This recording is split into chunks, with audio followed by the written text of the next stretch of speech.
Hello friends, welcome to Premier UPSC IAS. So today we are going to cover a marathon session on the important topics pertaining to prelims examination. Especially I'm going to cover the current affairs part associated with the static part. There is a small disclaimer about this video which I'm going to be saying in the coming slides. So stay tuned. Let's start. So starting with the first topic,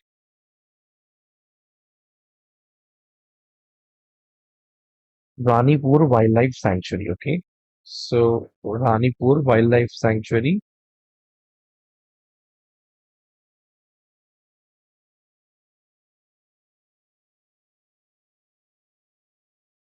Uttar Pradesh approved the state's fourth tiger reserve. So Uttar Pradesh has totally fourth tiger reserve in the Ranipur Wildlife Sanctuary in Chitrakoot district under Section 38 of the Wildlife Protection Act of 1972. Okay, Ranipur Tiger Reserve will be the fourth in UP after Dudhwa, Pilibhit, and Amangarh. So there are totally four wildlife tiger reserves in Uttar Pradesh. One is Dudhwa, Pilibhit, and Amangarh, and the fourth one is Ranipur. So, and it will be totally 54th tiger reserve in India. So, fourth in Uttar Pradesh and 54th in India. Ranipur Wildlife Sanctuary. Flora. Tropical deciduous forest. Fauna are tigers are found here. Okay, so tigers are found here, leopards are found, okay, sloth bears, spotted deers are found, sambar, chinkara, and a number of birds and reptiles. This Ranipur Wildlife Sanctuary has no tigers of its own, but it is frequented by tigers from the nearby Panna Tiger Reserve. Okay, so you should know that this tiger reserve doesn't have its own. Okay, but it is usually frequented by Panna Tiger Reserve. Ranipur Wildlife Sanctuary is an important corridor for the movement. So it acts as a corridor for the movement of tigers. Okay, so this is very important. Bengal tigers endangered. You should know the IUCN category of different tigers. Bengal tigers, okay, endangered. It is endangered. Whereas Bali tiger or the Javan tiger or the Caspian tiger, they are extinct completely. Okay. Malayan and Sumatran tiger critically endangered. So you should know these things about the tigers. Okay. Coming to sloth bear and the polar bear. Okay. The difference. Sloth bear is found in Sri Lanka. It is found in Sri Lanka, Nepal, India, and Bhutan. Whereas polar bear, the term itself says it's found in Arctic region. Okay, and IUCN category of the sloth bear is vulnerable, and for polar bear is also vulnerable. So moving forward, how tiger reserves are notified. As per the Wildlife Protection Act, state government would notify the tiger reserve areas based on the recommendation. So notification from the state government, recommendations from NTCA. To declare an area as tiger reserve, the state governments can forward their proposal in this regard to NTCA. Central government via NTCA may also advise the state governments to forward a proposal for creation of tiger reserve. So central governments can also recommend, but they recommend through NTCA. No alter tiger reserves are managed by National Tiger Reserve Conservation Authority. So reserves are managed by management is by this one. Okay, that is NTCA. So NTCA basically manages National Board for Wildlife, and no alternation of boundary can be done without the recommendation of National Board for Wildlife. So for the alternation of the boundary, there there is compulsory National Board for Wildlife. Okay, and without the advice of Tiger Conservation Authority. So for alternation, two entities you should remember, that is National Board for Wildlife and Tiger Conservation. But for establishment, states can notify, NTCA can recommend, and central government can also recommend through NTCA. Okay, National Tiger Conservation Authority (NTCA). National Tiger Conservation Authority is a statutory body under the Ministry of Environment, Forests and Climate Change. So this is very important. It comes under MOFC. It was established in 2005 and following the recommendations of Tiger Task Force. Okay, so that Tiger Task Force had recommendations about the establishment of NTCA. It was constituted under enabling provisions of the Wildlife Act, Protection Act 1972. So these Wildlife Protection Act provisions, okay, and National Board for Wildlife, apex body in all wildlife related matters in India, and it was constituted in 2003. Okay, it is a statutory body. Both the NTCA and National Board of Wildlife are statutory bodies. This is also a statutory body constituted under the Section 5 of Wildlife Protection Act. Okay, it is chaired by Prime Minister. So, National Board of Wildlife is chaired by Prime Minister.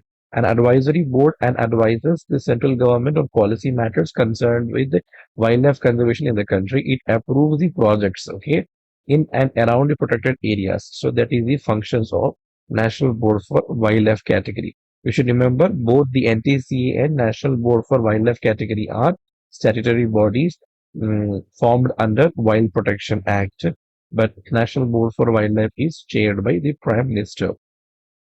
53rd Tiger Reserve. NTCA has approved the 53rd Tiger Reserve at Chhattisgarh. Okay, Chhattisgarh government's proposal to declare the combined areas of Guru Ghasidas, okay, and Tamor Pingla and Tamor Pingla Wildlife Sanctuary as the Tiger Reserve. So Guru Ghasidas and Tamor Pingla Wildlife Sanctuary.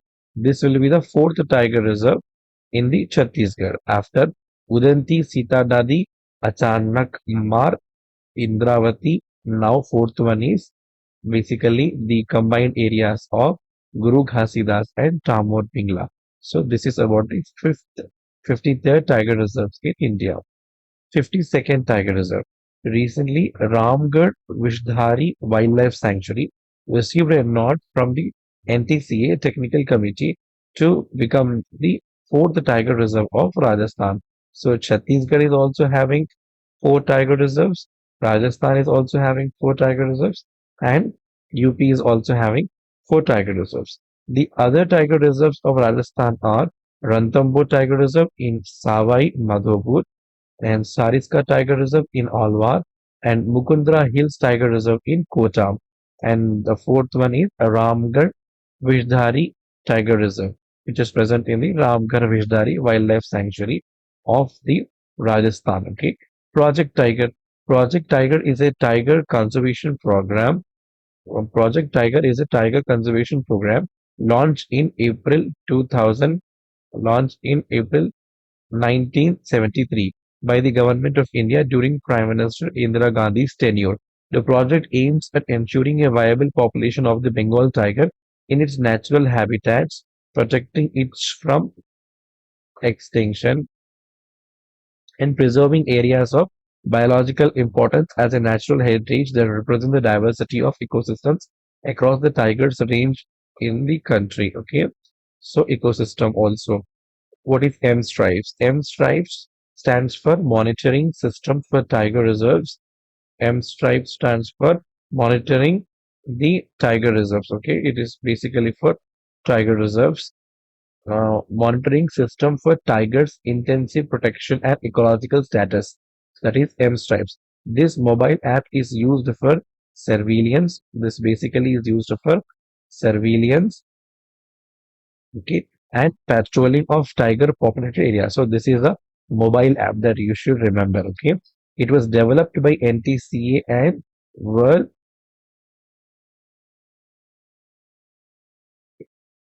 Wildlife Institute of India in 2010. Okay, It is usually a software-based monitoring tool. It is used in all India tiger estimation. So that is about M-Stripes, basically a mobile app for tiger calculation. Critical tiger habitats definition one must know. Critical tiger habitats are also known as core areas of tiger reserves. They are identified under the Wildlife Protection Act 1972 based on scientific evidence that such areas are required to be kept as inviolate for the purpose of tiger conservation without affecting the rights of the scheduled tribes or such other forest dwellers. So, critical tiger habitats are basically core areas of tiger reserves. Okay, the term itself and the whole entity is basically identified under Wildlife Protection Act of 1972 itself. The notification of the critical tiger habitats is done by the state government in consultation with the expert committee constituted for the purpose, notified by state governments. That is about critical tiger habitats. Moving forward, critical wildlife habitats envisaged in scheduled tribes and other traditional forest dwellers, recognition of Forest Rights Act 2006. So, critical wildlife habitats and critical tiger habitats. We should differentiate between these two. Okay. So, critical wildlife habitats. So, this is envisaged in scheduled tribes and other traditional forest dwellers recognition of Forest Rights Act 2006. Critical tiger habitats is envisaged from Wildlife Protection Act, whereas critical wildlife habitats is envisaged in scheduled tribes and other traditional forest dwellers recognition of Forest Rights Act 2006. This act defines the critical wildlife habitat as the areas of national parks and sanctuaries where it has been specifically and clearly established case by case on the basis of scientific and objective criteria that such areas are required to be kept as inviolate for the purpose of wildlife conservation. Power to notify the rules to designate a critical wildlife habitat rests with the Ministry of Environment and Forest. So Ministry is Ministry of Environment and Forest. Act is Scheduled Tribes Act. Okay. State government power to notify the rules to designate a critical wildlife habitat results with Ministry of Environment and Forest. Okay, state governments are needed to initiate the process for notification of a critical wildlife habitat by submitting an application on a case by case basis to the ministry. So, state government can apply for it in the ministry, which is a nodal agency under the said acts. Okay, critical wildlife habitats are thus declared by central government only.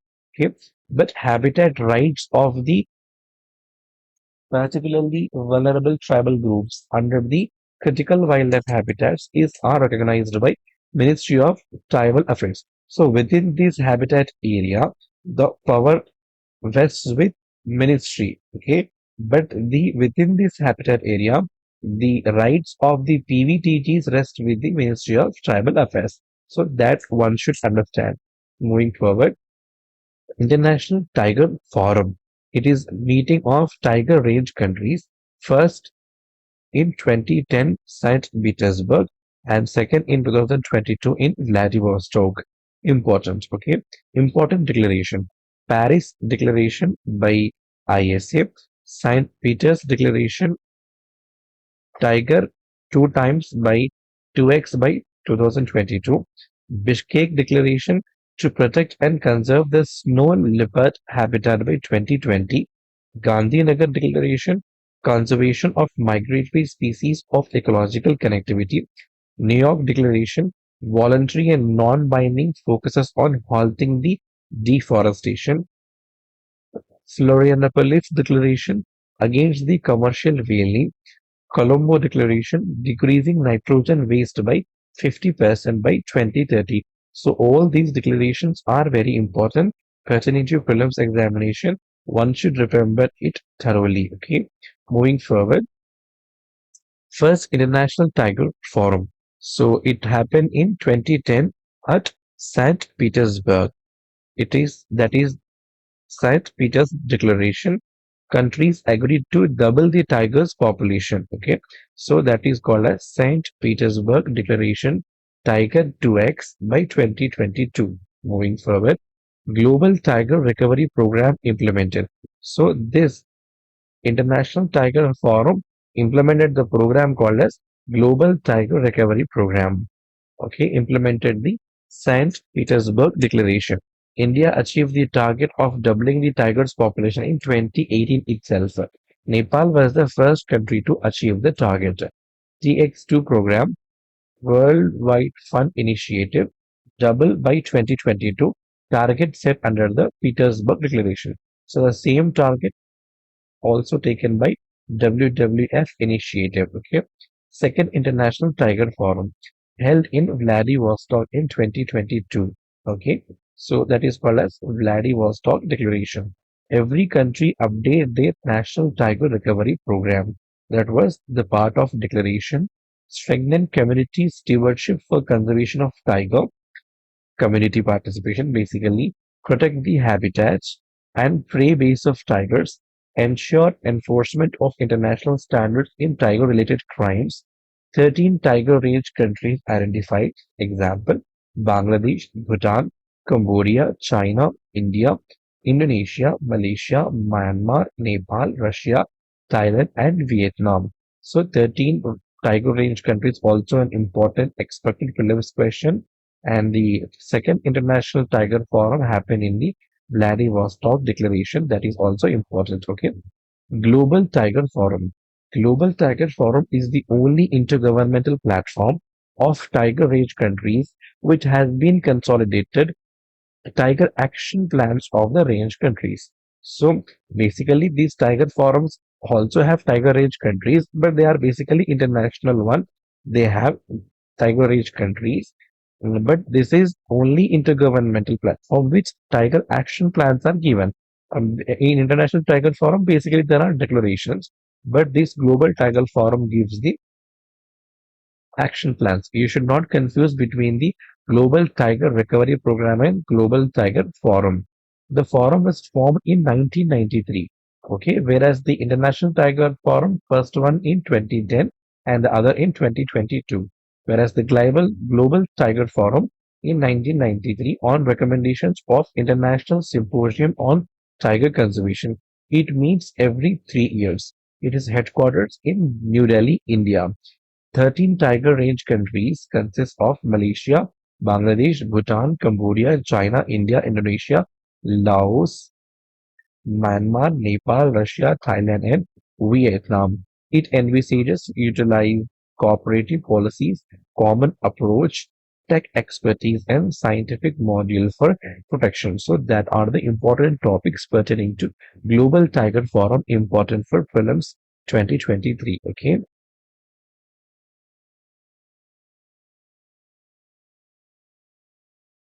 Moving forward,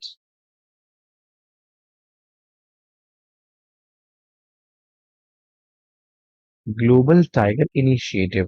The Global Tiger Initiative was launched in 2008 as a global alliance of governments, international organizations, civil society for the conservation and scientific communities. Okay, that is Global Tiger Initiative.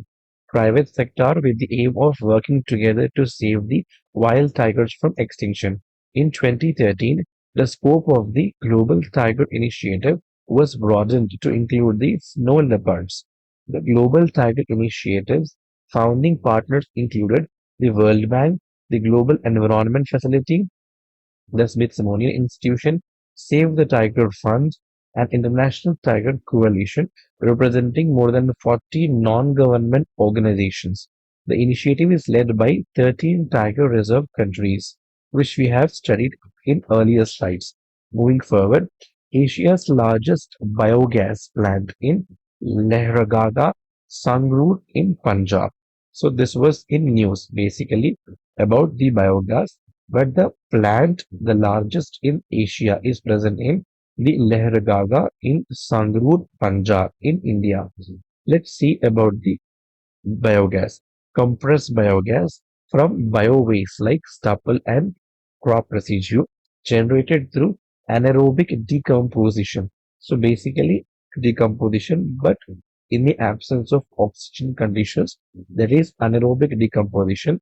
It consists of 95% of methane, same calorific value as the compressed natural gas. So the calorific value of the compressed natural gas and the compressed biogas are same. Advantages are it will reduce the pollution compared to the CNGs. It reduces the import bill, and it also have reduction values in the climate change issues. Okay. SATAT, the SATAT scheme, that is Sustainable Alternative Towards Affordable Transportation, is an initiative by the government of India with the objective of setting up compressed biogas production plants. So basically, SATAT is initiative for affordable transportation, but such an affordable transportation will be uh, achieved by the setting of compressed biogas production plants. Okay, so that is about certain, and make it available for market use for automotives by inviting expression of interest through potential investors in the initiative of Ministry of Petroleum and Natural Gas. Even though the scheme is about affordable transportation, one should not confuse it with the ministry, because the ministry is Ministry of Petroleum and natural gas. Okay. Objectives of Satat scheme are making use of more than 62 million metric tons of waste generated every year, reducing dependence on imported fuel, creation of more jobs in the alternative fuels industry, reduction of carbon emissions and pollutants from burning of agriculture or the organic waste. So that is all about Satat scheme. Let's see. Gobar, galvanizing the organic bioagro resources. That is the full form of the abbreviation Gobar. The abbreviation and the full form itself explain what is the major objective of such a scheme. Gobar Dhan scheme, okay? Galvanizing the organic bioagro resources. These are the root words. It focuses on managing and converting the cattle dung and solid waste in forms to useful compost, biogas, bio-CNG, thus keeping villages clean and increasing the income of the rural households. Launched under the Swachh Bharat Mission Grameen. So, this global Gobar Dhan scheme was launched under Swachh Bharat Mission Grameen. Its function is basically to utilize the cattle dung and other solid waste in farms to convert into compost, biogas, and bio CNG. And the objective is obviously to keep the villages clean and also to increase the income of the rural households. So, compressed natural gas from natural resource. Largest gas reserves are in Russia, Iran, and Qatar. So you should remember these also. Distribution of natural gas in India. Gulf of Kutch, Gulf of Khambat, Basin Field, Bombay High, Barmer in Rajasthan, KG Basin, Cuddalore district of Tamil Nadu, Odisha, Assam, Tripura, etc. 50% of the natural gas domestic production happens in India itself, and the other 50% is being imported. You should remember the largest natural gas reserves are found in Russia, Iran, and Qatar. Let's see about LNG. Okay, LNG is created by cooling the natural gas to 160 degrees. Basically, it is minus 160 degrees. Okay, it is liquefied natural gas, creating a clear, colorless, and non-toxic liquid 600 times smaller. This is very important point. Okay, than natural gas. The biggest exporter of LNG around the world is Qatar. So, biggest exporter, which sends it around the world in enormous tankers. India's LNG import happens from Qatar, USA, and UAE. Okay. Largest exporter is Qatar. LNG is converted into CNG and then is used in as fertilizer in 33% of cases, in CGD in 23%, and for power in 13% of cases. In refineries 18.8%, and for petrochemical 2%. Ministry of Petroleum and Natural Gas committee to review the pricing formula for domestically produced gas under Kriti Parikh. Okay, going forward, let's study about Persian Gulf region. The lands around the Persian Gulf are shared by 8 countries. So Persian Gulf important because of the Middle East region, because for the global trade, and also every now and then this Persian Gulf is in the news. Okay, so this Gulf is shared by 8 countries. Okay, namely Bahrain. You can see here Bahrain. Okay, Bahrain, Iran, Iraq, Kuwait. Okay, Oman. You can see Oman and Qatar. You can see Qatar here. Okay, and Kuwait. Okay, you should know these names: Oman, Qatar, Saudi Arabia, and United Arab Emirates. Okay, Kuwait here, see Saudi Arabia. Okay, you should know all these Persian Gulf region countries. Okay, these all 8 countries are members of UN. Yes, all the countries around the Persian Gulf are also the members of United Nations, United Arab Emirates, Bahrain, Saudi Arabia, Oman, Qatar, Kuwait are members of Gulf Cooperation Council. Okay, so out of the Persian Gulf countries, Iran, Iraq, Kuwait, UAE, and Saudi Arabia are members of OPEC. So, first of all, what are the countries of Persian Gulf region? Among which, who are the members of United Nations? All the 8. And who are the members of GCC? Basically, UAE, Bahrain, Saudi Arabia, Oman, Qatar, Kuwait, and okay. And who are the members of OPEC? Iran, Iraq, and Kuwait, UAE, and Saudi Arabia. Okay, moving forward, LPG. LPG is basically composed of propane and butane. Large amount of carbon dioxide is released as compared to CNG, compressed natural gas. Okay, so large amount of carbon dioxide is released. So basically, CNG is more uh, climate beneficial compared to LPG. Okay, one nation, one gas grid. The Indian power systems for planning and operational purposes is currently divided into 5 regional grids. One nation, one gas grid refers to the integration of these regional grids. The energy produced from natural gas could be supplied to the whole country via a single source, primarily as a grid. The north and west part of India were already connected via LNG terminal. Eastern India with the north is being connected via the Jagdishpur, Haldia, Bokaro, Dhamra pipeline, which is a PM Urja Ganga project. So let's see what is PM Urja Ganga project 2016. This is the ambitious Urja Ganga gas pipeline project aims to provide piped cooking gas to people. Okay, don't get the confusion with the term Ganga here. It's not about the Ganga river basically. Okay, it's about the gas pipeline. It was launched in 2016 in Varanasi, Uttar Pradesh, and later extended to people in the states of Bihar, West Bengal, Odisha, and Jharkhand.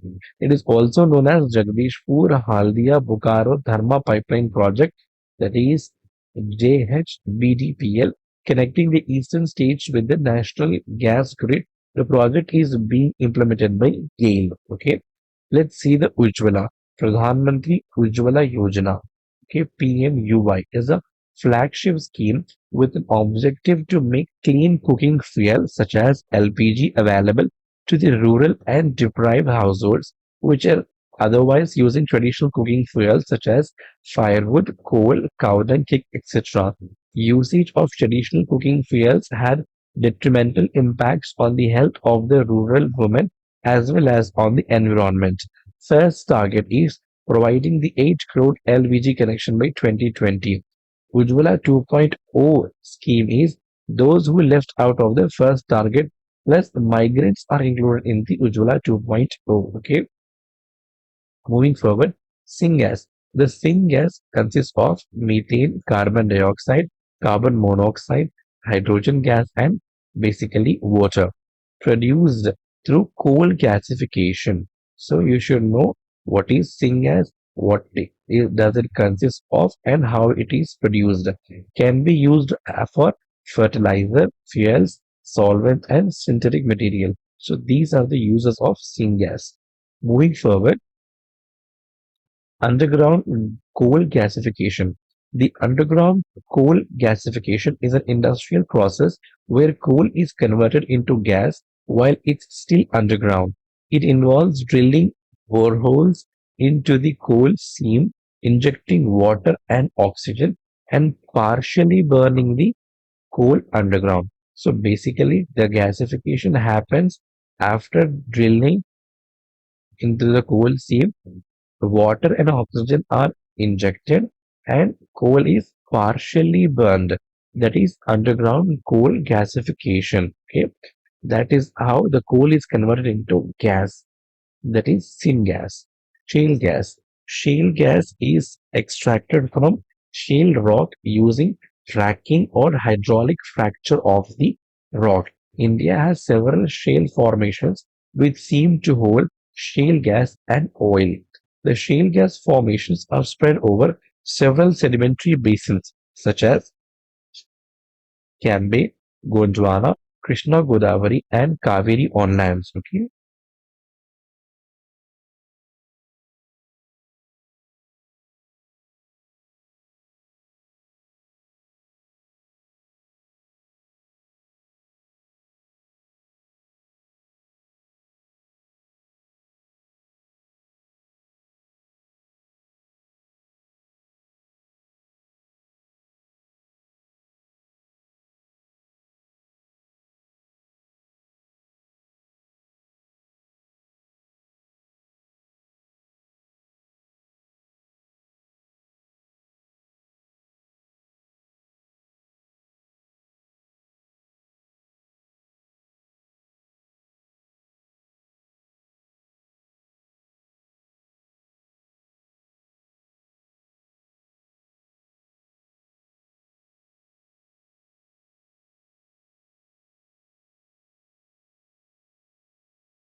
So that was all about shale gas.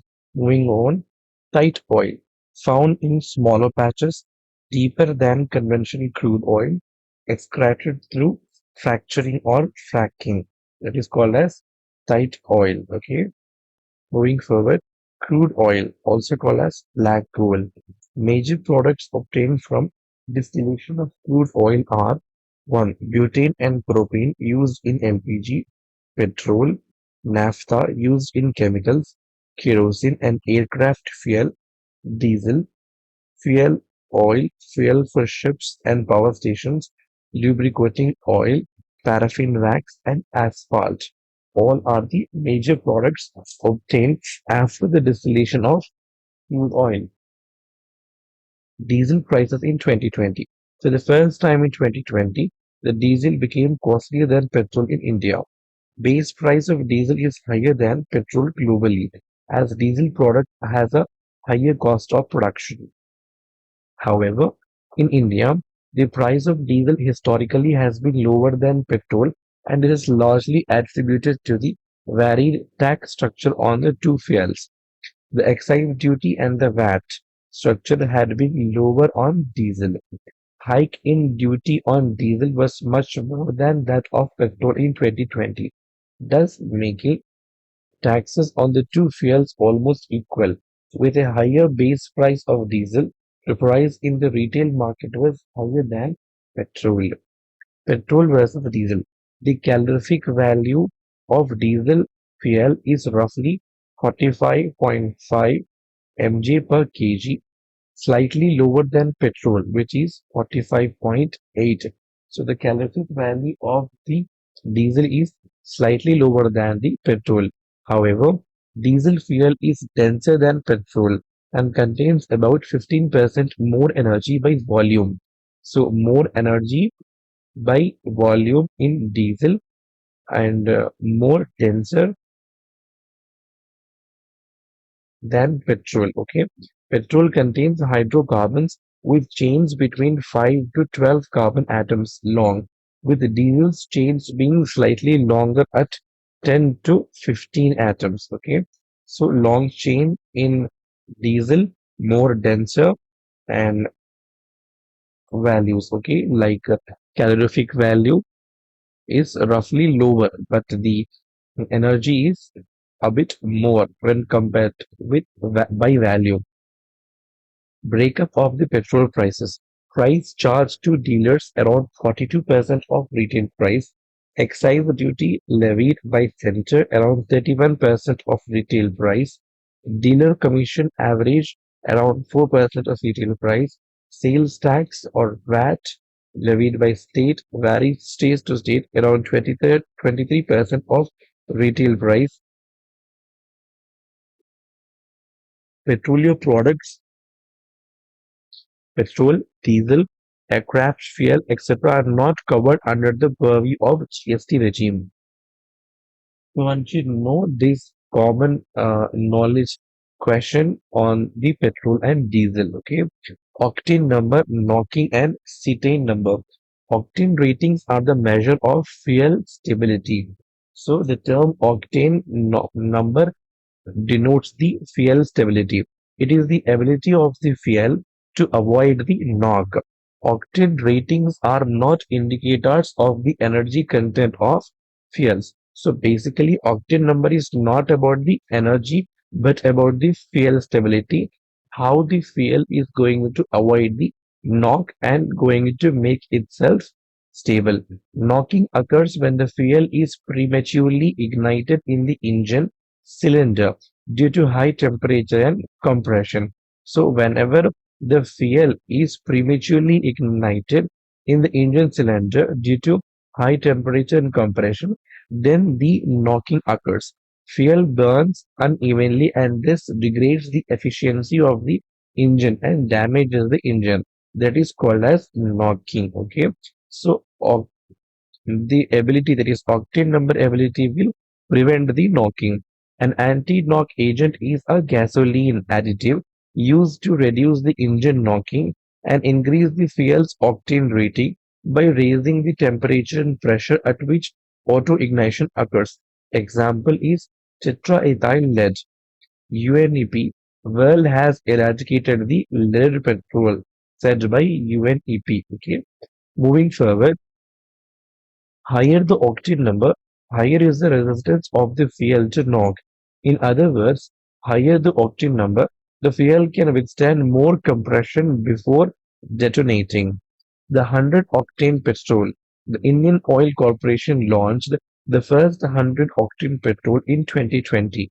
It is usually used in luxury vehicles and race vehicles that demand high performance. For diesel fuel, a different measure is used, known as cetane number. In the cetane number scale, high values represent fuel that ignites readily and therefore performs better in a diesel engine. Okay, so that's all about the octane number and cetane number. Okay, Avgas 100 LL. In news, Center launched the indigenously developed aviation fuel called as Avgas 100 LL. Aviation gasoline Avgas 100 LL is a higher octane aviation fuel. So basically, it is a higher octane fuel used in aviation. Okay, developed by Indian Oil Corporation. Okay, it is a special aviation fuel designed for use in turbocharged reciprocating piston engine aircrafts and unmanned aerial vehicles, certified by the Directorate General of Civil Aviation. Currently, India is importing this product from the European countries, and recently it was indigenously developed, and central government has launched it. That is called as Avgas 100 LL. Okay, the importance of such a launch of Avgas 100 LL will serve the needs of a thriving aviation industry. Avgas market is expected to grow from the current $1.92 billion to $2.71 billion by 2029. Crude oil import. So this is the chart showing the crude oil import, okay, from Iran almost 30%, then Saudi Arabia 20.8%, UAE then 12.3, USA 11.3. So highest from Iran and the lowest from Brazil. Before that one, Russia, okay. The three most well-known regional benchmark oils are WTI, Brent, and OPEC. So these are the benchmark oil. Okay, WTI stands for West Texas Intermediate. Okay, this is oil produced in the United States. It is typically on the lighter end of the spectrum at an API gravity of 39.6. The West Texas Intermediate sulfur content is 0.24%, putting it at the sweeter end of the spectrum. The other one is Brent oil. Brent oil comes from the Scottish Brent and Ninian systems located in the North Sea. This oil is also light and sweet with an API gravity of 38.3, a bit lesser than WTI. Brent sulfur content is 0.3%, 37%, a bit higher than the WTI. OPEC stands for Organization of Petroleum Exporting Countries. It is a collective group of seven different crude oils from Algeria, Saudi Arabia, Nigeria, Dubai, Indonesia, Venezuela, and the Mexican Isthmus. The oil from these regions is typically on the heavier and sour end of the spectrum. Moving forward, National Bioenergy Program by Ministry of New and Renewable Energy. Its aim is to aid the use of huge surplus biomass, cattle dung, and industrial and bio-waste available in the country for energy recovery. The program itself is self-explanatory in nature. Program will continue till 2025-26, but the phase 1 will end in 2022. Sub-schemes under the National Bioenergy Program are Waste to Energy Program, Biomass Program, and Biogas Program. Let's see what is Waste to Energy Program. It is a program on energy from urban industrial and agricultural waste or residues to support the setting up of large biogas, bio-CNG and power plants. Indian Renewable Energy Development Agency (IREDA) will be the implementing agency for the Waste to Energy program. The ministry is obviously new and renewable energy, but the implementing agency of the Waste to Energy program will be IRETA. Biomass program. It is a scheme to support manufacturing of briquettes and pellets and promotion of biomass non-bagasse based cogeneration in industries to support setting up of pellets and briquettes for use in power generation and non-bagasse based power generation projects. So that is about biomass program. Biogas program to support setting up of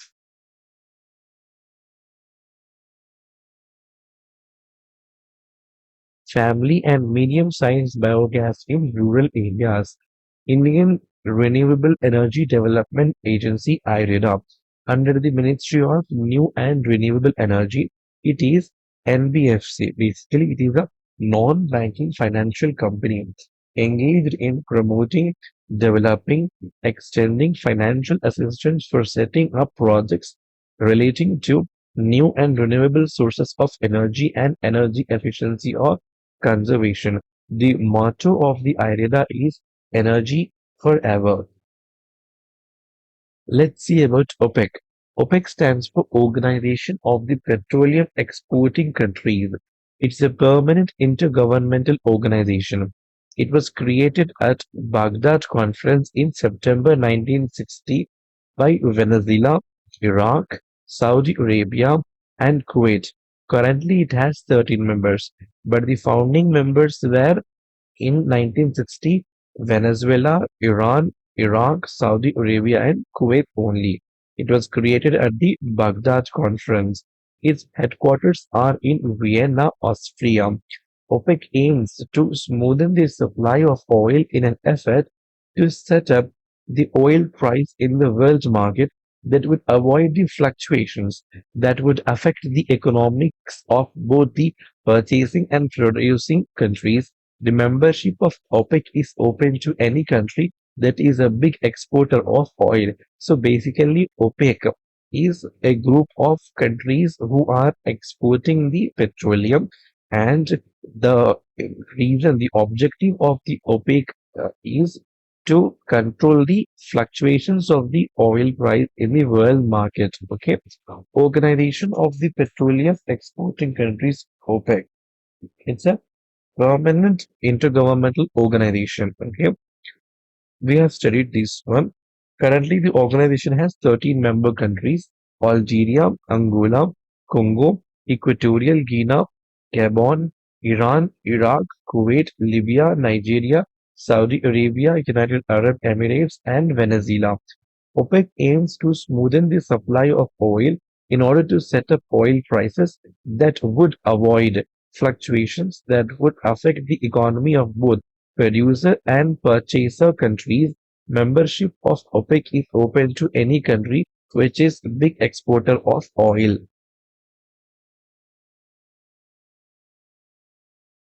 So moving forwards,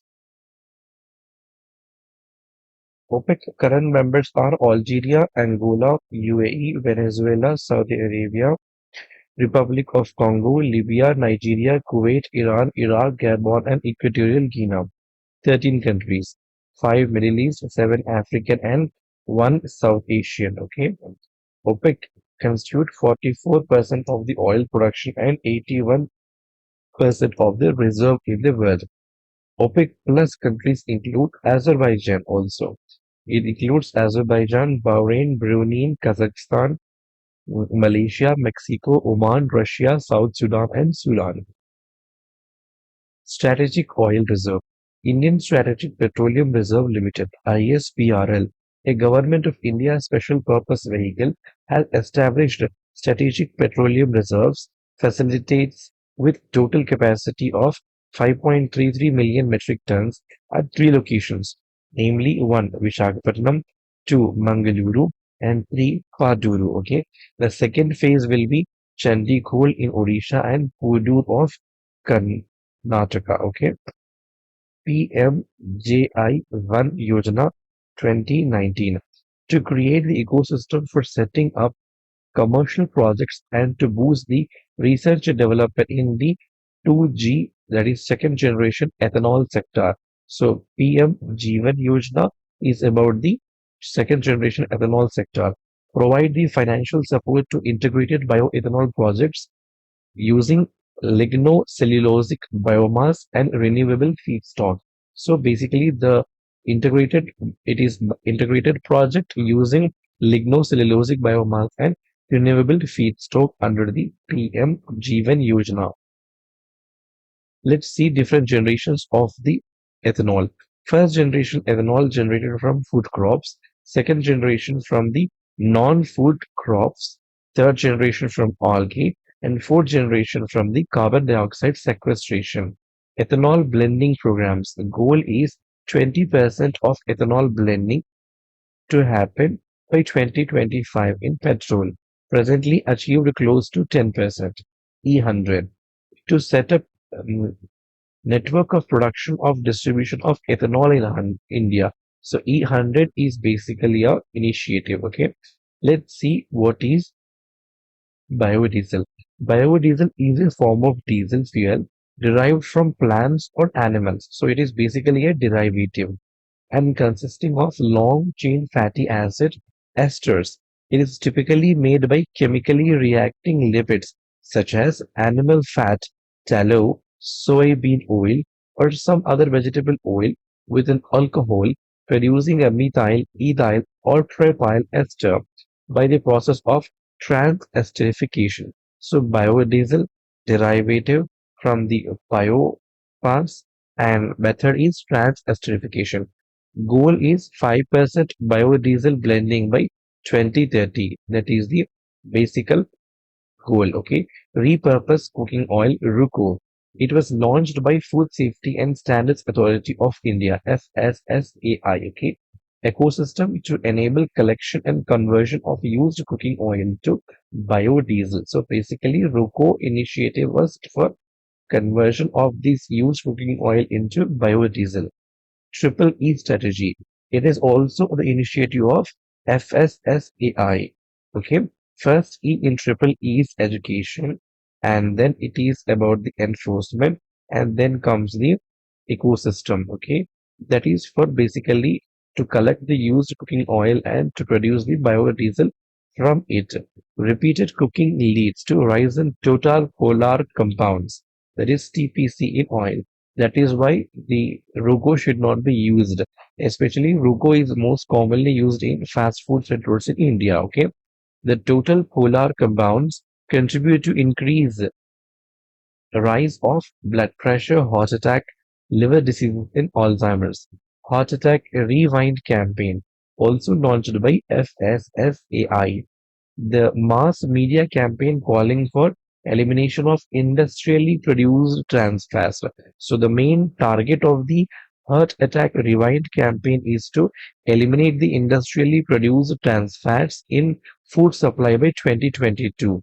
It's almost a year ahead of the global target set by WHO.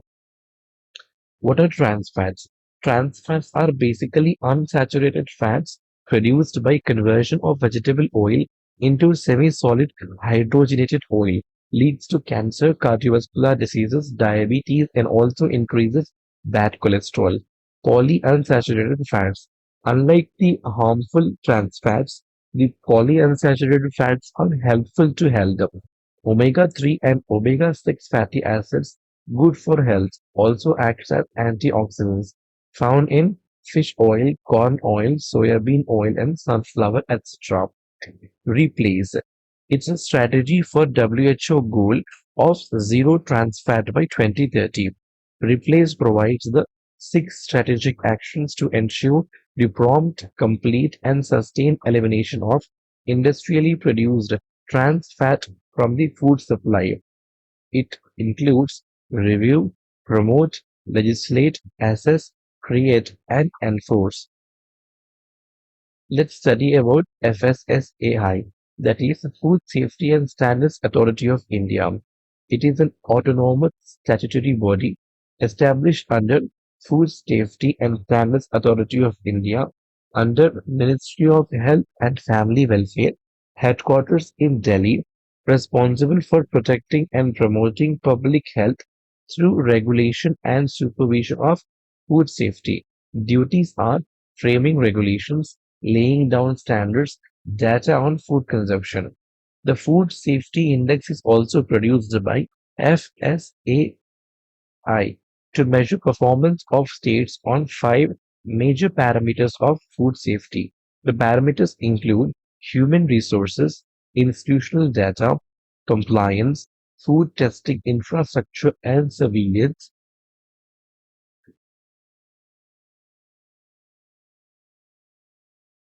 training and capacity building, and consumer empowerment. Eat Right movement, also launched by FSSAI. Okay, the broad pillars of the Eat Right movement are eat healthy, eat safe, and eat sustainable. So basically, it is having different stations of certification. Okay, from like yellow, purple, dark blue, brown, green, and aqua blue. You just need to know what this movement is all about. That's it. It is by FSSAI for railway stations. GM crops approval. Approval of the genetically modified crop is done by Genetic Engineering Approval Committee. It is a statutory body under Ministry of Environment and Forest and Climate Change. But approval of the uh, genetically modified product should be done by FSSI, okay? Crop by GAC, but the product by FSSAI. For importing any GM products, need the approval of FSSAI. So the products importing also by the same FSSAI, okay? Project Dhub, it is under FSSAI to ensure the school students get adequate vitamin D. Hydrogen. Hydrogen is the first element in periodic table, non-toxic, non-metallic, odorless, colorless, and tasteless. So all are less, non also less, zero emissions. Types of hydrogen. Gray hydrogen using natural gas. Brown hydrogen produced using coal. Blue hydrogen, natural gas but emitted and captured but not produced.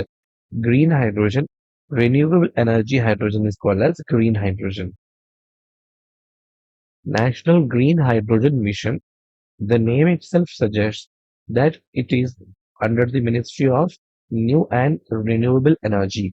The aim of the National Green Hydrogen Mission is to promote commercial production and in long term being net exporter. Goal is 5 MMT per annum by 2030, 8 lakh crore investment, reduce the imports. Sub-scheme under these National Green Hydrogen Mission are SITE. The full form of the SITE is Strategic Intervention for Green Hydrogen Transition Program. Fund domestic manufacturing of electrolyzers and produce the green hydrogen. Two green hydrogen hubs. States and regions capable of supporting large-scale production and utilization of the hydrogen will be identified and developed as green hydrogen hubs. Moving forward, let's see black carbon. Black carbon is the sooty black material emitted from gas and diesel engines, coal-fired power plants, and other sources that burn the fossil fuel. It comprises a significant portion of particulate matter, which is an air pollutant. It is a short-lived pollutant. So black carbon is basically a short-lived pollutant. It is a contributor to global warming. It is also an aerosol. So these are the features of black carbon. Aerosol. An aerosol is a suspension of fine solid particles or liquid droplets in air or another gas. So basically, it could be any solid particles or liquid particles, both in air or any gas. Such type of suspension is called as aerosol. Liquid gas aerosol like fog, clouds, mist, etc. Solid gas aerosol, smoke, automobile exhaust, etc. Aerosol is a colloidal system, a mixture. The homogeneous one, solution, sugar in water, alloys, solid solution. The non-homogeneous suspension, there is chalk in water, colloid, ink in water. Okay. Alloys. Steel is an alloy of basically iron plus chromium plus carbon. Bronze is basically made up of copper and steel, and the solder is made up of tin plus lead. Properties of a colloid. Colloid is a heterogeneous mixture. The size of particles of a colloid is too small to be individually seen by naked eyes. Colloids are big enough to scatter a beam of light. Basically, they are very small to be seen by naked eyes, but they are bigger to scatter a beam of light passing through it and make its path visible. They do not settle down when left undisturbed. That is, colloid is quite stable. They do not settle down. They cannot be separated from the mixture by the process of filtration, but a special technique of separation known as centrifugation can be used to separate the colloidal particles. Incomplete combustion of the fossil fuel gives rise to black carbon as a type of colloid.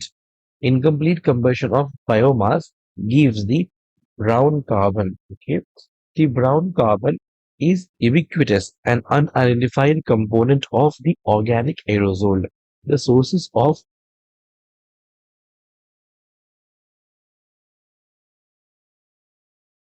brown carbon are breakdown of biomass and burning of biomass, coal combustion, tar materials, combustion of fossil fuels and automobile exhausts, mixture of organic compounds emitted from soil, formed on the atmosphere from the reactions of biogenic organic gases. So that is about brown carbon, blue carbon. So one should know that mixture of the organic compounds emitted from the soil also have brown carbon. Okay, this is very important point. Blue carbon. It is the carbon which is captured by the world's oceans and coastal ecosystems. Blue carbon refers to coastal, aquatic, and marine carbon sinks held by the indicative vegetation, marine organism, and sediments. These coastal ecosystems are very efficient at sequestering and storing the carbon.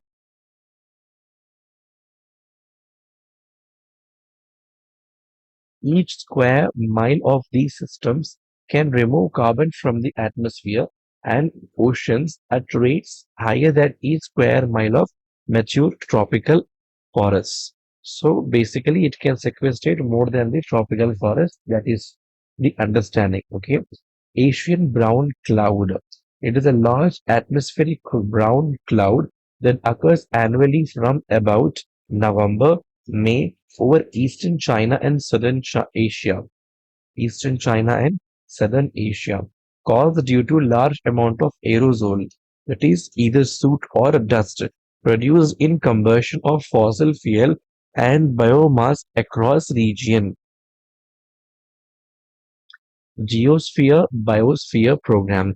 Indian Space Research Organization (ISRO) is operating a network of aerosol observatories under ISRO Geosphere Biosphere Program. Okay, one of the parameters being measured from this network is the black carbon mass concentration. The long-term measurements of black carbon over the Indian region from the aforesaid regional network of aerosol observatories clearly show a decreasing trend in the past decade. Black Carbon Research Initiative, multi-institutional and multi-agency science plan has been launched in Ministry of Environment in association with Ministry of Earth Sciences, Indian Space Research Organization, Ministry of Science and Technology, and other associated agencies. The aim of the Black Carbon Research Initiative is to monitor aerosols and assess its impacts through various modeling techniques. National Carbonaceous Aerosol Program. It is an initiative of Ministry of Environment, Forest and Climate Change. It is a sub-program under Climate Change Action Plan. It observes the effects of aerosol on environment. So that is National Carbonaceous Aerosol Program. Albedo effect. Albedo effect is a unitless, non-dimensional metric that measures how well a surface reflects the solar radiation. The effect refers to the reflecting back of incoming solar radiation from white surfaces on the Earth back into the atmosphere and space. If everything is reflected, then the albedo effect is 1. If 30% reflected, it is 0.3. Albedo of the black carbon is very low. There are two types of albedo. One is terrestrial albedo and the other is the astronomical albedo. The terrestrial albedo. The measurement of Earth's albedo is known as terrestrial albedo. The terrestrial albedo of Earth around 0.31, which is about two-thirds of the solar radiation reaching the Earth. This figure, 0.31, is dependent on many factors like ocean, forest, clouds, deserts, etc. Astronomical albedo. Astronomical albedo is a measure of the reflectivity of planets, excluding Earth. So astronomical albedo doesn't include Earth, asteroids, and other celestial bodies. The albedo is an indicator of surface and atmospheric characteristic of a celestial body. It is important in the study of astronomy. Global dimming. Global dimming is a phenomenon noticed in the recent 50 to 70 years where there has been a decline in the total solar irradiance reaching the Earth's surface due to reflection midway from the atmosphere back into the space. This has been caused due to an increase in aerosols such as light-colored sulfur particles from industries, thermal power plants, etc., soot, ash, vapors, etc. These absorb the solar radiations and reflect them back into space without letting them reach Earth's surface. This creates a cooling effect, which is in contrast to the effect and global warming. It does not occur uniformly over and varies regionally in intensity and trends.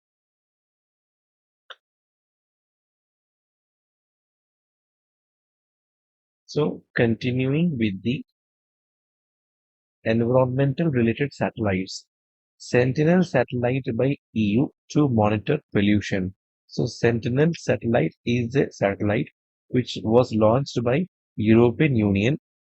The function of the Sentinel satellite is to monitor pollution. The TANSAT is a satellite by China.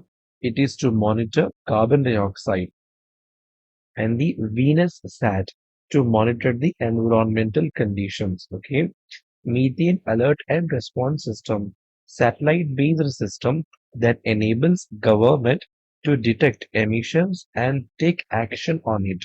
Launched at COP27.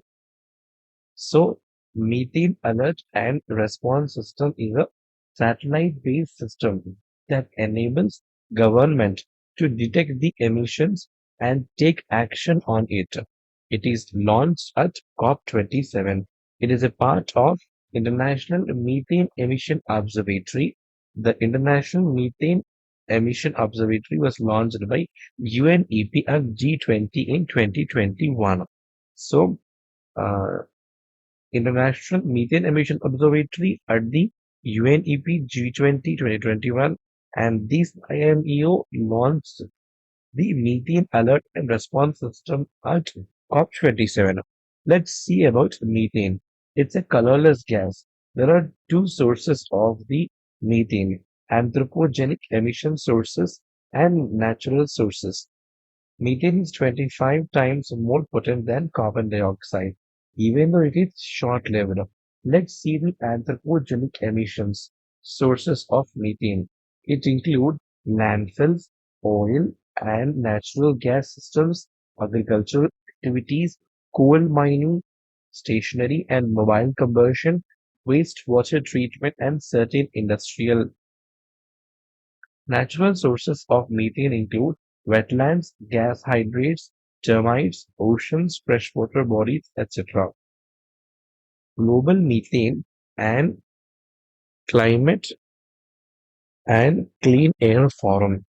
So it discusses the opportunities to protect climate and improve the air quality. Its special focus is on methane. It works towards adhering to the Global Methane Pledge. It is an initiative of Climate and Clean Air Coalition and Global Methane Initiative. Global Methane Initiative. It is an international public-private partnership focused on reducing the barriers to the recovery and use of methane as a clean energy source. So it focuses on the barriers which are reducing the recovery, okay, and the use of methane as a clean energy source. Both are covered under the Global Methane Initiative, which is an international public-private partnership. The Global Methane Initiatives provide technical support to deploy methane to energy projects around the world that enable partner countries to launch methane recovery and use projects. India is a partner country of Global Methane Initiative. Global Methane Assessment 2030. Why act now? Initiative of the UNEP and Climate and Clean Air Coalition. It evaluates a scenario of what would happen without efforts such as Global Methane Pledge. Global Methane Pledge would reduce 2 degrees Celsius from 2040 to 2070. In current scenario, methane emissions are going to raise 5 to 13% by 2030. That is being the highlights of Global Methane Assessment 2030. Okay, Global Methane Pledge. The Global Methane Pledge was launched at UN COP26 climate conference in Glasgow. It is an effort led jointly by the United States and European Union. The aim of the Global Methane Pledge is to reduce at least 30% of the methane emission by 2030. India is not part of the Global Methane Pledge. Climate and Clean Air Coalition. The Climate and Clean Air Coalition is a voluntary partnership of governments, intergovernmental organizations, business, scientific institutions, and civil society organizations committing to improving the air quality and protecting the climate through actions to reduce short-lived climate pollutants. This is very important, okay? Headquarters are in Paris, France. India is a member of this Climate and Clean Air Coalition. The coalition's goal is to reduce the short-lived climate pollutants beyond the recommendations made by the IPCC in its special report Global Warming of 1.5 degrees centigrade. The coalition's initial focus is on methane, black carbon, and hydrofluorocarbons. These are also called as superpollutants. So, methane, black carbon, and hydrofluorocarbons are called as superpollutants. Let's see about birds. State of the World Bird. It is released by BirdLife International. It says globally 48% of the 11,000 species are declining. 223 species are critically endangered.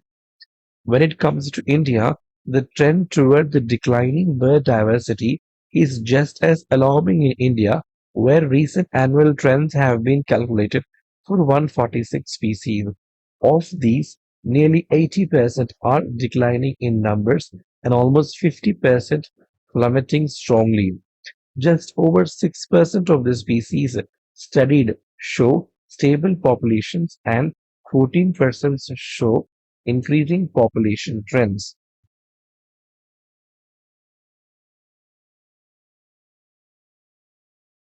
BirdLife International. It is a global partnership of conservation organizations that strives to conserve birds, their habitats, and global biodiversity, working with people towards sustainability in the use of natural resources. The headquarters of the BirdLife International is in United Kingdom, Cambridge, UK. It publishes the quarterly magazine World Birdwatch, which contains recent news and authoritative articles about birds, their habitats, and their conservation around the world.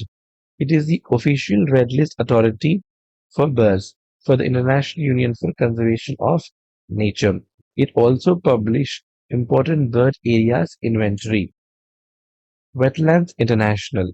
Wetlands International coordinates the International Water Birds Census, of which the Asian Water Bird Census is an integral part. It is a global, not-for-profit organization dedicated to conservation and restoration of wetlands. It is one of the international partner organizations of the Ramsar Convention. It was formerly known as International Waterfowl and Wetlands Research Bureau, and its scope included the protection of wetland areas headquartered in Ede, Netherlands. Ramsar Convention works with IUCN, Wetland International, BirdLife International, International Waterfowl and Wetland Trust, Worldwide Fund, and International Water Management Institute.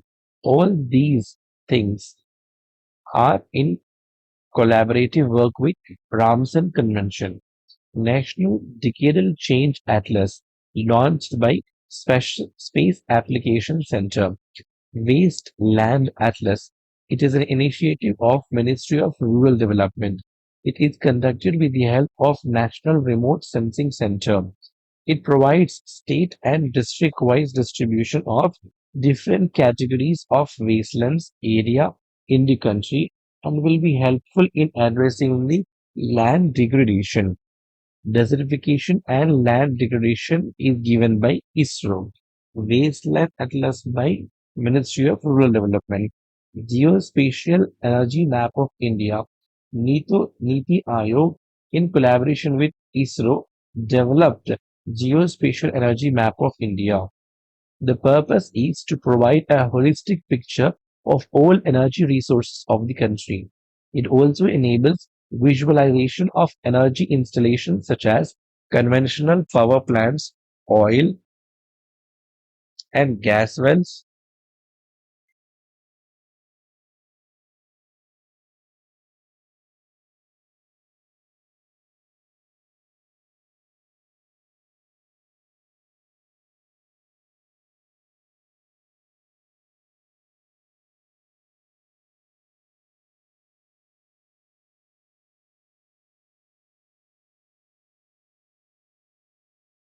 So oil and gas wells, petroleum refineries, coal fields, and coal blocks, district-wise data on renewable energy power plants, etc. World Migratory Bird Day, celebrated twice a year, second Saturday of May and October. 8 October 2020 theme was light pollution. It focuses on artificial light that alters the natural pattern of light and dark in ecosystem. It affects bird behavior, causes disorientation, exhaustion, distort flight, internal clock, etc. It is organized by partnership of Convention on Migratory Species and African Eurasian Migratory Water Bird Agreement, that is World Migratory Bird Day. Convention on Migratory Species. It is also known as Bonn Convention. It protects the species and their habitats.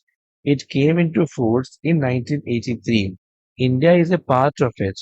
COP14 is going to happen in 2023 in Uzbekistan. Continuing with the Convention on Migratory Species, it is also known as Bonn Convention. It protects species and their habitat.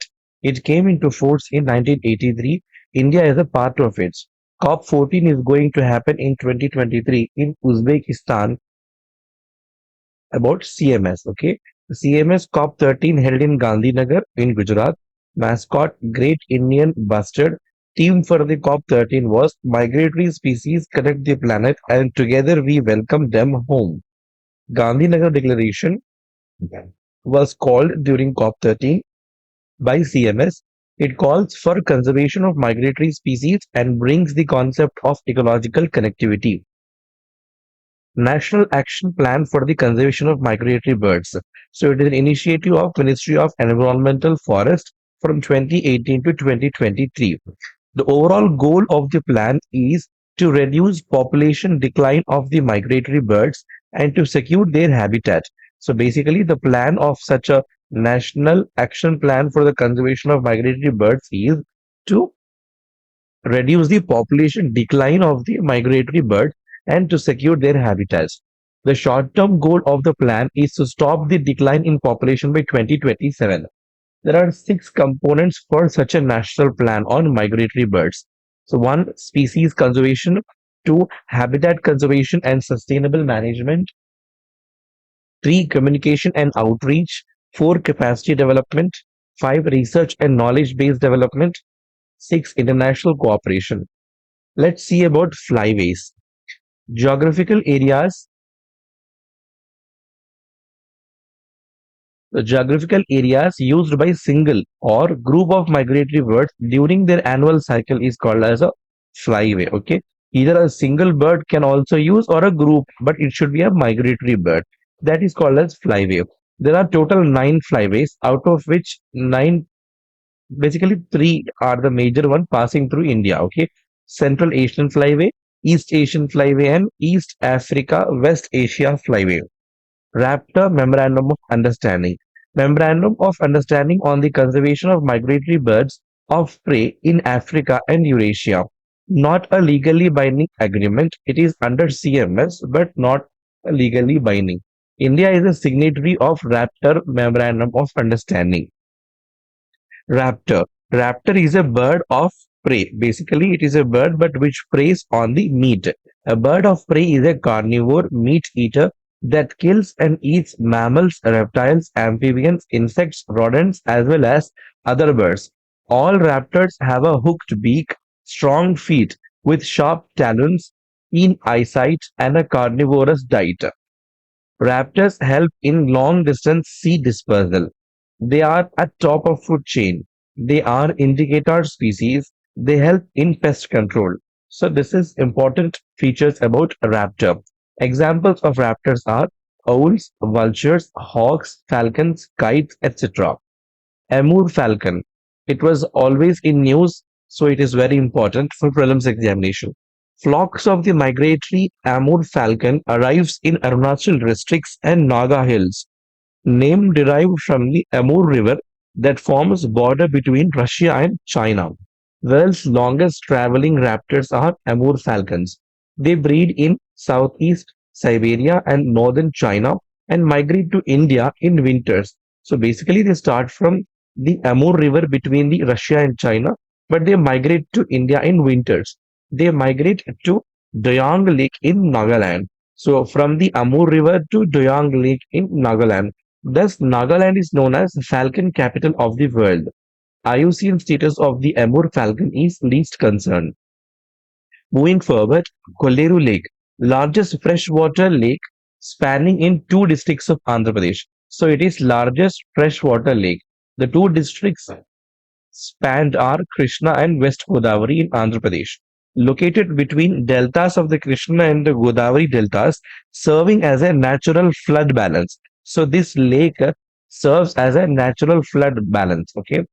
In 1999, notified as the Wildlife Sanctuary under the Wildlife Protection Act 1972 and designated wetland of international importance in 2002 under Ramsar Convention. So Kolleru Lake is a wildlife sanctuary notified in 1999 and also a international importance wetland under Ramsar Convention notified in 2002. Atapaka Bird Sanctuary at Kolleru Lake has become safe breeding ground for migratory birds. So within this Kolleru Lake itself, there is a bird sanctuary called as Atapaka Bird Sanctuary. Okay, mainly a ground for breeding ground for migratory birds. Habitat for resident and migratory birds, namely grey or spot-billed pelican, Pelicanus philippensis. Siberian crane, ibis, and painted storks migrate here during winter. Pelican Bird Festival is celebrated here since 2018. Phragmites carca, a weed that grows up to 10 feet in height and that offers shelter for some species of the birds, is being seen in the Koneru Lake. The name of the weed is Phragmites carca. Moving forward, Siberian crane. Eastern populations migrate during winter to China, while the western population winters in Iran and formerly in Bharatpur and Kolleru Lake in India. The IUCN status of the Siberian crane is critically endangered. It is under the Schedule 1 of the Wildlife Protection Act of 1972. Moving forward, grey pelican.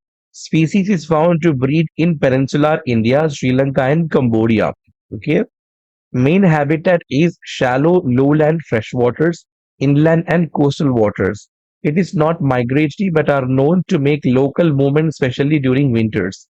Places: Sitang River in Burma, Kudangulam Bird Sanctuary in Tamil Nadu, and Kolleru Lake of Andhra Pradesh are the places where such grey pelican is being found.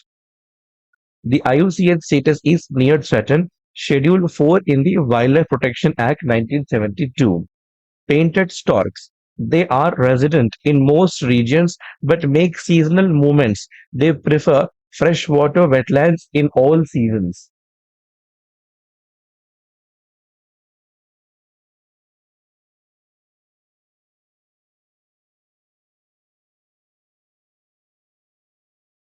So, painted storks, they prefer freshwater wetlands in all seasons.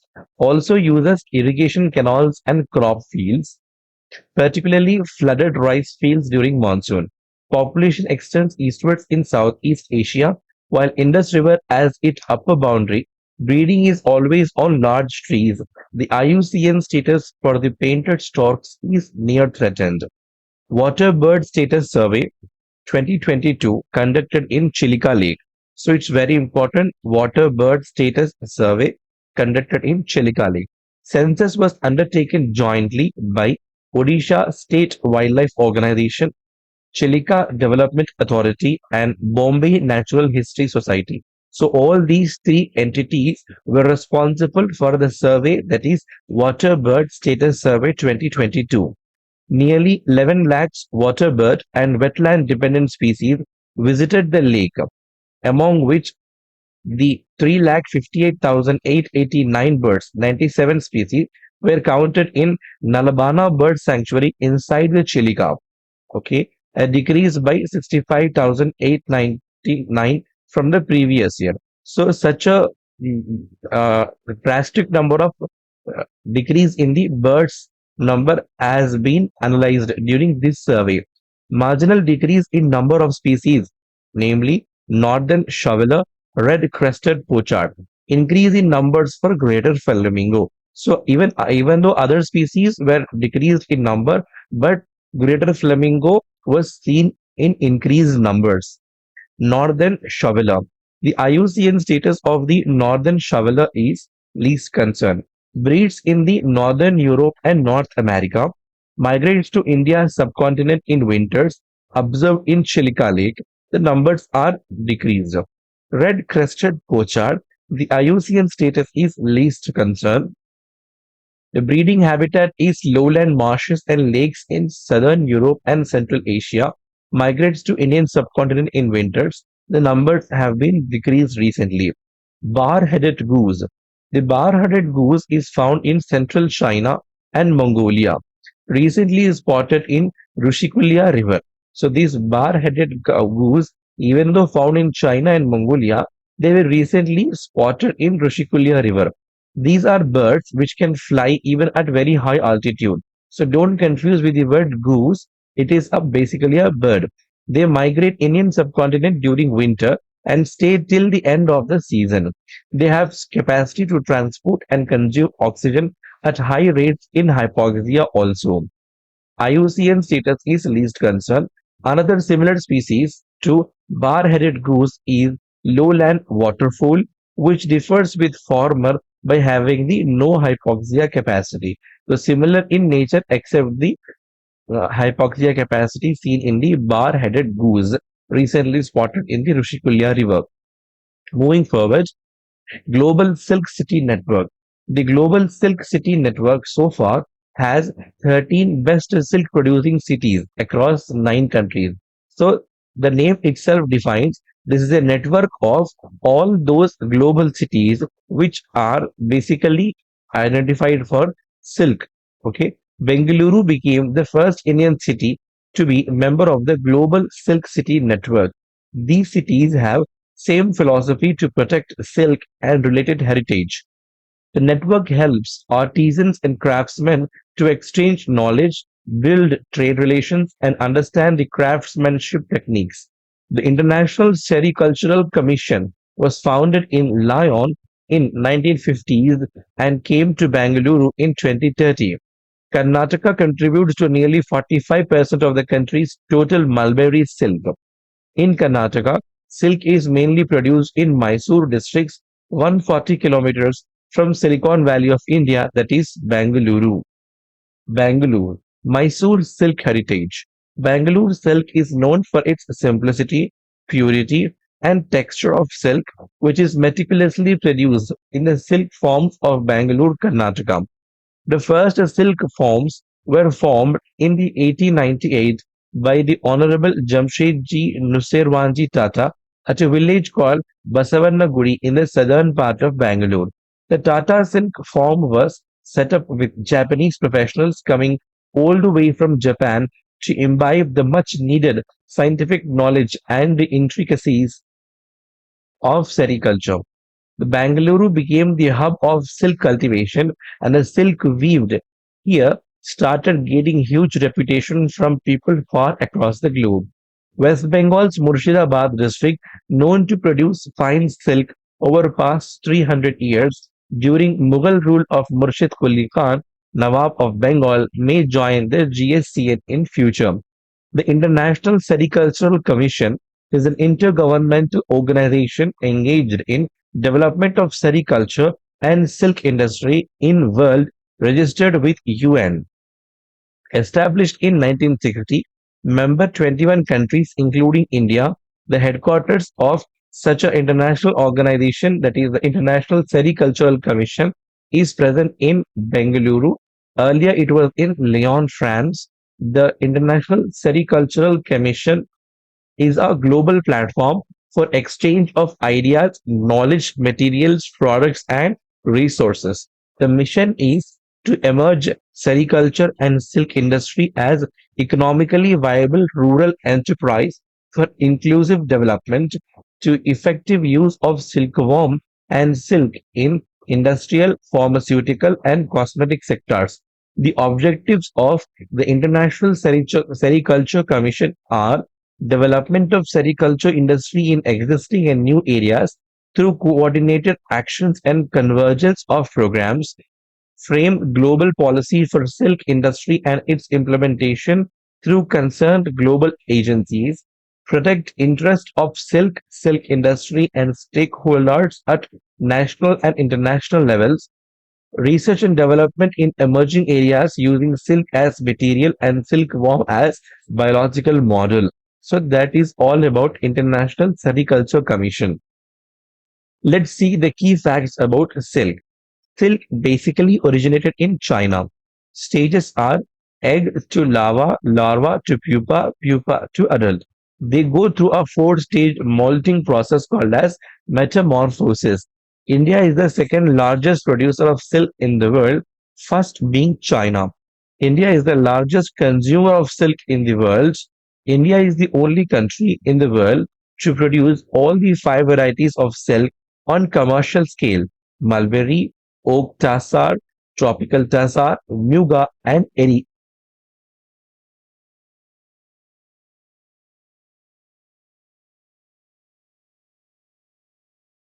India holds the global monopoly for production of famed golden muga silk. South India is a leading silk producing area having silk weaving enclaves like Kanjipuram, Dharmavaram, Arni, etc. Non-mulberry varieties of silks are wild silks known as Vanya silks. So basically, Vanya silks are non-mulberry varieties and they are wild types of silks. India produces all the four types of silks. One, mulberry, which is the major type of production, 91.7%. Two, Tessar silk, that is 1.4%, and which is third largest production. And third is Erisal silk, which is second largest production, and Muga silk is 0.5%. Mulberry silk, also called as Mysore silk. Mulberry silk produced in Assam is known as Pat silk. It is the softest and the most durable fabric. Regions are Karnataka, leading state Andhra Pradesh, West Bengal, Tamil Nadu, and Jammu and Kashmir, which together account for 92% of the country's total mulberry raw silk production. Eri silk. The name Eri is derived from Assamese word era, meaning castor, as silkworm feeds on castor plants, also called as peace silk. So Eri silk, also called as peace silk, because its production does not include killing of silkworms, ahimsa silk. It is heavier and more durable than the mulberry silk. So Eri silk is more heavier and more durable than the mulberry silk. The Eri silk is also called as peace silk or ahimsa silk, found mainly in the northeast India and some part of the China and Japan. Eri silkworm is the only completely domesticated silkworm other than Bombyx mori. This is also very important. Moving forward, Muga silk. The GI tag with the Assam state has been given to Muga silk. Natives of the Assam produce Muga variety of fabric using semi-domesticated Muga silkworms. So they are semi-domesticated. Completely domesticated are only Eri silks, okay? And the Muga silks are basically semi-domesticated. Extreme durable silk having a yellowish golden tint. Tessar silk.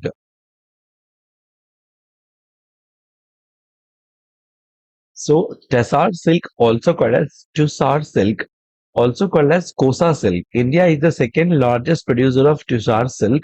India and Japan produce this variety of silk.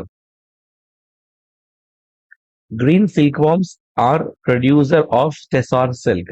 Tussar is high. See, sometimes it's Tussar, it's Tussar. So don't take me wrong when I pronounce it wrong. Okay. So Tussar is highly valued for its natural gold colors used for Odisha's Patachitra and West Bengal's Kantha stitches, regions Bhagalpur, Bihar, Malda districts of West Bengal. Data. Raw silk production in India increased from to, to 28,523 million metric tons in 2015-16 to 33,000. Okay. So increased 35% in last 6 years. Import of the raw silk decreased basically. Farmers' income had almost increased to 60% by adopting agro-technical textile in sericulture. Silk Samagra Scheme. It is a central sector scheme implemented by Central Silk Board. Aim to empower downtrodden, poor, and backward families through various activities of sericulture in country, including women. To scale up production of silk by improving quality and productivity to reduce country's dependence on imported silk. Objective of the Silk Samagra scheme: promote credit flow, all self-help group cluster approach, promote organic farming, eco-friendly silk, Vanya silk, to maintain breeder stock, breed improvement through R&D projects, that is research and development, development of mechanized practices, etc.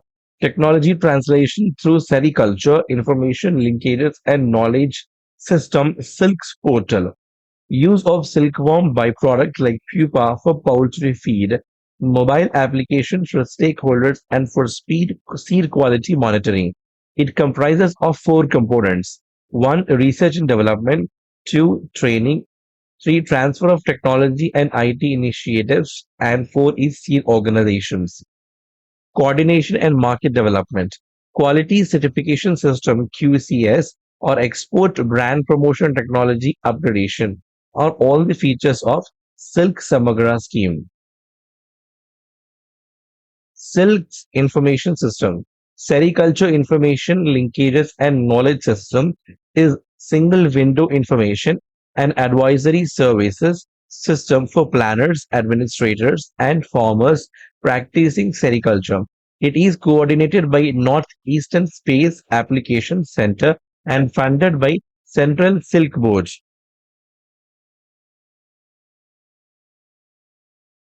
So continuing with our series, Silk's information system.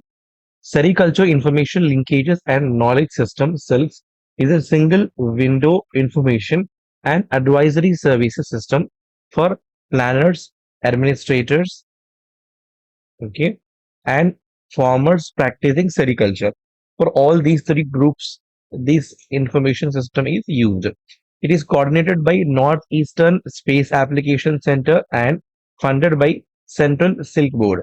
Each silk is having modules of information on natural resources, details of potential areas suitable for sericulture, requirements of climatic conditions, package of best practices for sericulture, activities and information on existing facilities, seri marketing, etc. So let's see submission on agroforestry. Under the National Mission on Sustainable Agriculture, Submission on Agroforestry since 2016-17 aims to encourage farmers to plant multi-purpose trees. So it is about planting the multi-purpose trees together with agricultural crops for additional source of income to the farmers.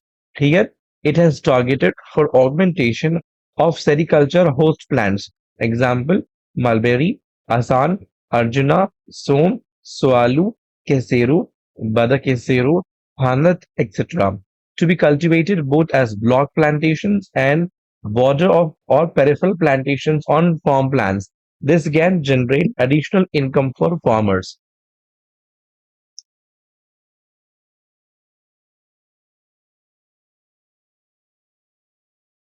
So that is about submission on agroforestry. Central Silk Board, statutory body established in 1948 under Central Silk Board Act 1948. So it is a statutory body under the Act. It is under the administrative control of Ministry of Textiles, Government of India, headquarters in Bangalore. The mandate of Central Silk Board is promoting the development of silk industry, undertaking, assisting or encouraging scientific, technological and economic research, advising Government of India on all matters relating to development of silk industry, including import and export of raw silk, preparing reports relating to silk industry as may required by Government of India from time to time. Other similar boards, that is Coir Board, it is a statutory border body under the Ministry of MSME, present in Kochi, you should remember. Spices Board, Statutory Ministry of Commerce and Industry, Government of India, Kochi. Khadi and Village Industry Commission, KVIC, also statutory under the Ministry of Micro, Small and Medium Enterprises, MSME. Coffee Board headquarters in Bangalore. Rubber Board headquarters in Kottayam. Tea Board headquarters in Kolkata. Tobacco Board headquarters in Guntur. All are statutory. All are under the Ministry of Commerce and Industry. Petroleum and Natural Gas Regulatory Board, that is also statutory Ministry of Petroleum and Natural Gas. Let's see what's all about Pashmina. It's it is a Persian word, pash meaning soft gold. Pashmina comes from animal fiber Kashmiri, derived from Changtangi goat of Ladakh. So the goat name is important, Changtangi. Indigenous to high altitude regions of Leh, Ladakh, Jammu and Kashmir, Pashmina is a geographical indication certified wool origin from Kashmir. Changtangi goats are generally domesticated and reared by nomadic communities called Changpa. So basically, Changtangi communities are Changpa. They are nomadic. Okay, they are domesticated. So this is about Pashmina. The features of the Pashmina are famous for its warmth, lightweight, and softness, along with its dye-absorbing property. Pashmina has been accredited as costliest cloth in the world as per the Guinness Book of World Records. It is thinner than human hair and highly prized in international market, used in making shawls. Similarly, let's see about shahtush. It is a fine undercoat fiber obtained from Tibetan antelope chiru. So this is the pashmina is obtained from Changtangi goat and shahtoos from the chiru antelope Tibetan, a species living mainly in the northern parts of Changtang Plateau in Tibet. The IUCN status for chiru is near threatened. The shahtoos shawls became a highly expensive commodity. Simlipal Biosphere Reserve. Recently, it was a lot of the time in news, especially the president also visited location Mayurbhanj district of Odisha. Simlipal derives its name from symbol that is silk cotton tree. It became Tiger Reserve in 1956 and brought under the Project Tiger in 1973. In 1994, it was declared as Biosphere Reserve. It is part of UNESCO World Network of Biosphere Reserve since 2009. The tribes present in the Semlipal Biosphere Reserve are Erenga Kharias and Manakirdias. We should remember the tribe domesticating especially Changtangi goats. The community, the name is Changpa. And here the tribes are Eranga Kharias and Mankirdias. It is a part of Simlipal Kuldiha Hadgar Elephant Reserve. So Biosphere Reserve is a part of these elephant reserve also, popularly known as Mayurbhanj Elephant Reserve, which has three protected areas. One Simlipal Tiger Reserve, Hadagar Wildlife Sanctuary, and Kuldiha Wildlife Sanctuary. Fauna present in the Simlipal Biosphere Reserve are tiger, elephants, gaur, that is Indian bison, chausinga, or and orchidarium.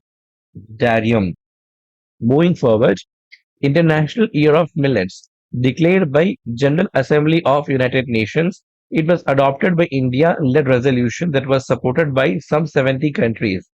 Aims to elevate awareness of the contribution of millet to food security and nutrition, inspire stakeholders on improving sustainability production and the quality of millets, boost investment in research and development and extension services to achieve the other two aims. Regarding Nutri-Cereals 2018, Agro Ministry declared millets as Nutri-Cereal in 2018. 2018 was celebrated as National Year of Millet. The International Year of Millets is basically 2023. Millets. Millets are a group of highly variable small seed grasses. Small grained cereals are also known as coarse cereals, often referred to as superfood. Amongst the first crop to be cultivated, evidence dates back to Indus Valley civilization. Required climatic conditions for the millets are mainly a kharif crop in India, 27 to 32 degree Celsius temperature is to be required, 50 to 100 centimeter of rainfall.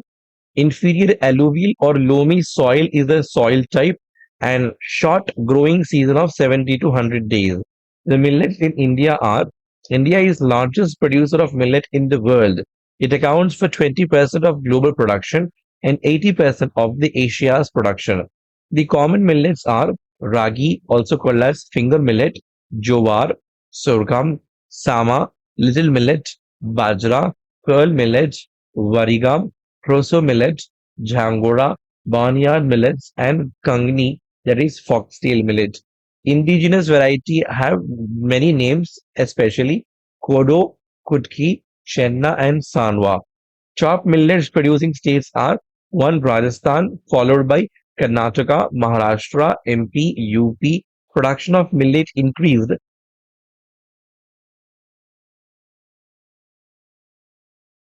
especially during 2015 to 2020. Millets. From 2021 to 2022, 16 million tons has been metric ton, million tons have been increased. Bajra is the highest, then followed by jowar, then ragi. Jowar. Let's see one by one millets. Sorghum. Growth bone as kharif and rabi crop. It is kharif in northern India and rabi crop in southern India. The Cali deep regger and alluvial soils are best. Maharashtra is highest in jowar production, followed by Karnataka and Madhya Pradesh. Bajra, bulrush millet, also called as pearl millet. Rain-fed crop of dry and warm northwestern and western part of country. Hardy crop which resists drought, dry spells, can be grown on poor, light, sandy soil. Black and red soil production highest in Rajasthan, followed by UP and Gujarat. Ragi, mainly grown in dry parts of South India, rain-fed kharif crop, high iron content and antioxidant. Karnataka is the largest producer, especially more than 70%.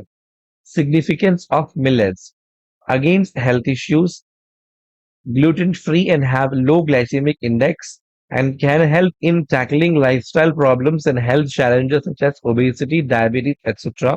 Anti-aging and antioxidants considered to be powerhouse of nutrition. Agro Ministry declared millets as nutritional in 2018. Nutritional security, cheap and more nutritious. Example, ragi, high calcium and iron content and can fight anemia. Climate resilient, hardy crop, drought resistant, and require much less water, can grow in poor soil also.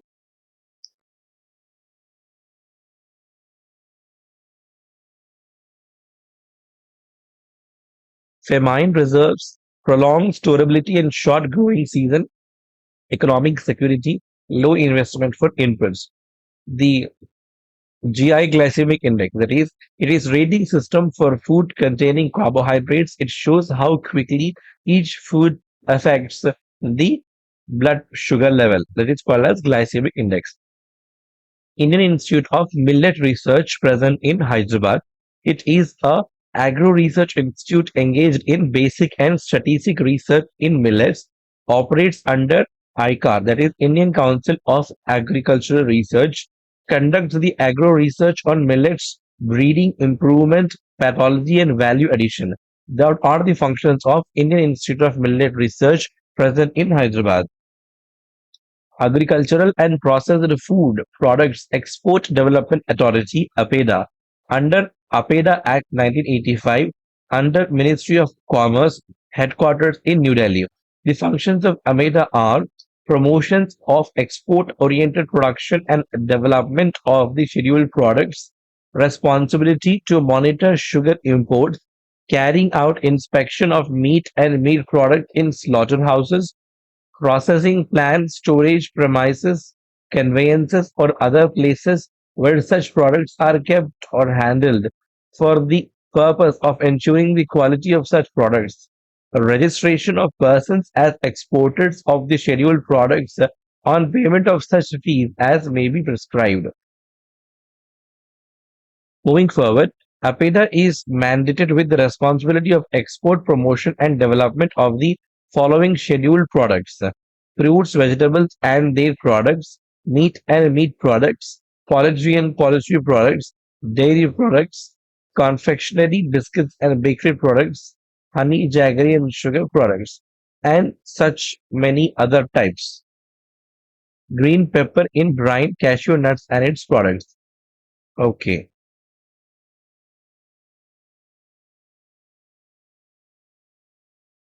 Agricultural export has been increased in 2021-2022, especially highest is rice, then comes maize, wheat, and sugar. MPEDA, under the MPEDA Act 1972, nodal agency to promote seafood, Ministry of Commerce. MPEDA's focus is mainly on market promotion, capture fisheries, culture fisheries, processing, infrastructure and value addition, quality control, search and development. So that is all about MPEDA. Initiative for Nutritional Security through Intensive Millets Promotion. This initiative for the nutritional security through intensive millet promotion under RKVY merged into NFSM submission on the nutrial cereals, submission on the National Food Security Mission and FSM Nutri cereals. Incentives are provided to the farmers through the state of governments on crop production and protection technologies. Under the mission, The government is creating awareness among farmers for nutri-cereals millets such as ragi, sorghum, bajra, and small millets through demonstration and training.